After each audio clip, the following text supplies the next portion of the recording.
The Philippines is struck, it's one of the most struck parts of the world when it comes to these big, powerful storms. We've had 12 already this year. This is the 12th one.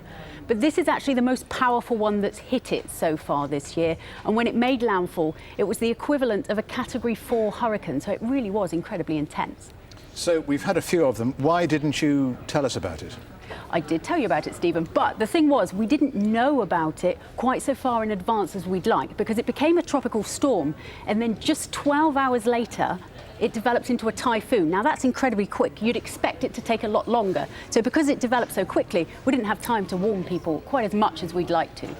And would you like to take the opportunity now to issue a warning, just in case? Well, I can tell you where it's going, because obviously it's now crossed Luzon, and it did sort of fall apart a little bit as it crossed Luzon, because it's very mountainous, and that disrupts it a little bit. But now it's over the sea once more. So let me show you what it's going to do as it gradually works its way across the Sea of Japan.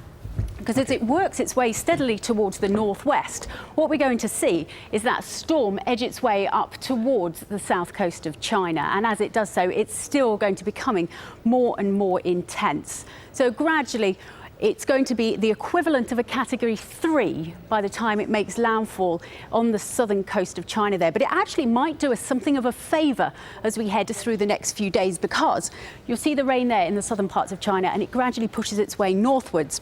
That's going to bring us some flooding, yes, and it's also going to bring us a problem with the very damaging winds, but it's also going to bring a lot of rain to an area where we're crying out for rain. This is a region that's been in a drought for a very long time, so we really do need some water.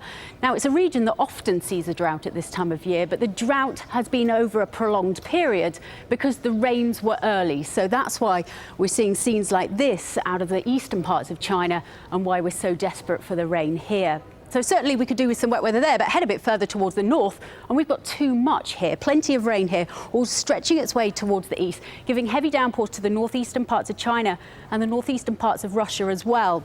This is a region we've seen a lot of flooding over the past few days, yet more very heavy downpours still to come as we head through the day on Tuesday. You can see it there stretching all the way further south, just about edging its way into the northern parts of North Korea as well. So for the rest of North Korea and South Korea, it'll be hot, but that rain is on its way, Stephen.